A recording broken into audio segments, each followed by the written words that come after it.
തെലങ്കാനയിലെ രേവന്ത് റെഡ്ഡി സർക്കാരിനെതിരെ പ്രതിഷേധവുമായി ഉറുദു ദിനപത്രമായ ദി മുൻസഫ് ഡെയിൽ ശൂന്യമായ എഡിറ്റോറിയൽ പേജുകൾ പ്രസിദ്ധീകരിച്ചായിരുന്നു പ്രതിഷേധം.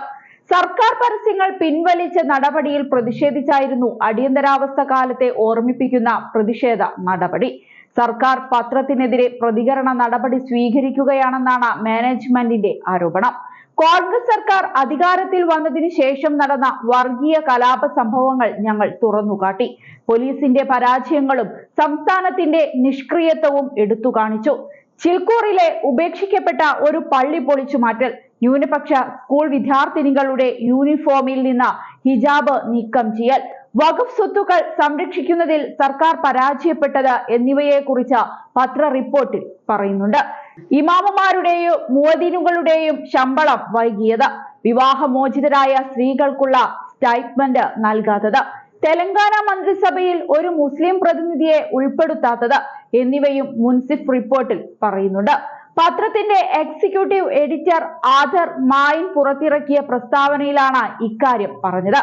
കോൺഗ്രസ് ഭരണത്തിൻ കീഴിൽ തെലങ്കാന പാലും തേനും ഒഴുകുന്ന നാടായി മാറിയെന്ന് രേവന്ത് സർക്കാർ വായനക്കാരെ ബോധ്യപ്പെടുത്തണമെന്ന് പ്രതീക്ഷിക്കുന്നുണ്ടെങ്കിൽ അത് ഞങ്ങൾക്ക് ചെയ്യാൻ കഴിയില്ല. പകരം നമ്മൾ തുടർന്നും ചോദിക്കും, എന്തുകൊണ്ടാണ് ഭൂമി തരിശായി മാറിയത്? ദരിദ്രരെ പട്ടിണിയുടെ വക്കിലെത്തിച്ചത് എന്തുകൊണ്ടാണ് നിസ്സഹായരായ പെൺമക്കൾ പീഡിപ്പിക്കപ്പെടുന്നത്?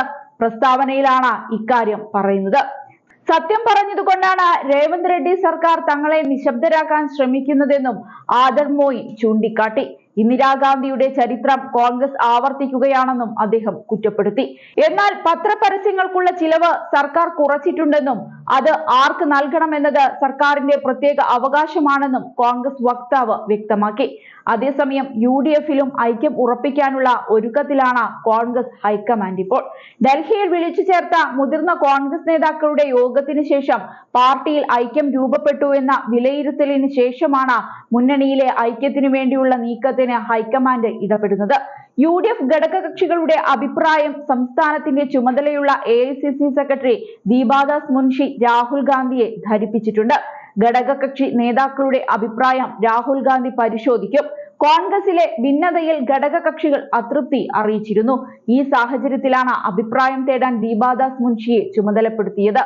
ഐക്യം ഉറപ്പിച്ചില്ലെങ്കിൽ തിരിച്ചറിവുണ്ടാകുമെന്ന ആശങ്കയാണ് ഘടകകക്ഷികൾ അറിയിച്ചത്.